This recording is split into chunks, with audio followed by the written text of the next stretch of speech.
Paris on Politics from Fox 32 Chicago. Some opening shot thoughts. Chicago taxpayers, look out. Mayor Brandon Johnson's CFO Jill Jaworski says a property tax hike is likely for the next year's budget. But today, the mayor himself walked that back a bit and said he is committed to not raising property taxes. He did say that once before in his mayoral campaign before proposing a tax hike, property taxes that is, in his second year. There's good reason to be skeptical this year. The mayor has indicated the city faces a $1 billion deficit. Some alders have put that number closer to $1.7 billion. Now, this week I asked Mayor Johnson if the administration was preparing to make cuts, including to the agency that costs the most, the Chicago Police Department. Government has to be sharper. Government has to be more productive. But for crying out loud, people want to live in a safe, affordable city. Building more affordable homes, investing in our public institutions, that's what working people are calling for. My budget will reflect what working people are calling for in this city. And it is well past time that those with means put more skin in the game. So not answering the specific question, but let's read between the lines here. It certainly sounds like some revenue enhancements are in the offing. Fair enough. The mayor is a progressive Democrat, and his ideology is to have a larger government safety net with more tax revenue, especially from higher income earners, to support it. But he is butting up against a reality that he can't change right now. Trump and Republicans are making massive cuts to federal aid that comes to cities and public school districts. And the voters did speak. They rejected the mayor's proposed millionaires tax in March of 2024. Within that framework, big cuts seem unavoidable. The other reality is the local political dynamic. Remember when the mayor proposed a property tax hike this year? Yeah, city council rejected it 50-0. So what makes anyone believe they will dramatically change their position now? And according to the Libertarian Illinois Policy Institute, the city's budget has grown 58% since 2019, or $6 billion. Now, a lot of that was a result of billions in one-time COVID relief money the city received, but that spigot is now turned off. Is it reasonable, then, to ask city leaders to attempt to return to the budget that it was at pre-COVID levels, with the exception of rising mandatory pension costs and inflation? Mayor Johnson clearly needs a political reset. With his poll numbers underwater, this is a way he could start to turn the tide. Coming up on Paris on Politics. Tonight, CPS on the brink. School board members debate how to save the financially strapped system from collapse. UChicago becomes the latest hospital to announce it is suspending gender-affirming care for minors in light of the Trump administration's threats. We take the issue on.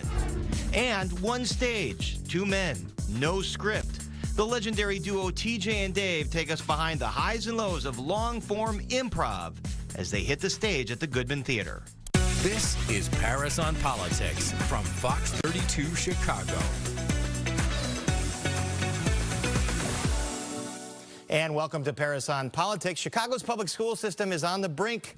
CPS faces a more than $730 million budget deficit, and the school board president has indicated after a round of layoffs, there's really nowhere else to turn but more borrowing and asking for a bailout from the state.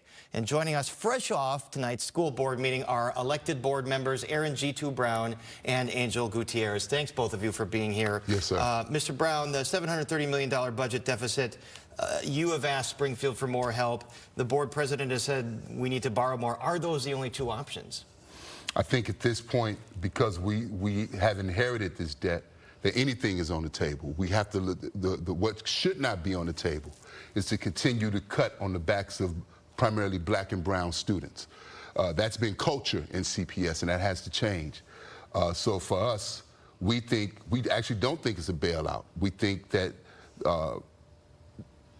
Illinois has dramatically underfunded education in comparison with other states, and that it's an opportunity to actually do right by the children of not only Chicago, but throughout the state of Illinois. Chicago is not the only district that's suffering. And Angel Gutierrez, state lawmakers and Governor Pritzker have repeatedly said they have given all the money in the funding formula to CPS and the other districts. There is no $1 billion coming, at least now. They also have no appetite to hold a special session. So then what? I mean, I think one of the things that we're looking for and that we've asked the district to do is to really go back and look at how do we save dollars in the classroom, right? So that means looking at all our networks, looking at all our other programs to come back to us with some solutions and making sure that we're continuing right now. I think one of the things that we're doing, and Superintendent King has been leading the charge, is laying groundwork not only for this fiscal year, you know, because we have to have a approved budget by the end of the month, but also laying the groundwork for FY27 and 28, right? So trying to change the structural problem Structural here. There's a CTU contract, which the former CEO admitted they have money to pay for this year, but not years 2, 3, and 4. So the question to you, because you have called for Springfield, and the governor keeps saying no special session, and that underfunding you talk about in the state law, they're going to ramp up to that funding in the next few years. Well, I mean, I think there is an opportunity for progressive revenue at the state level. There's an opportunity for a taxing system similar to the state of Minnesota. So there is precedent for creating systems to bring more revenue in.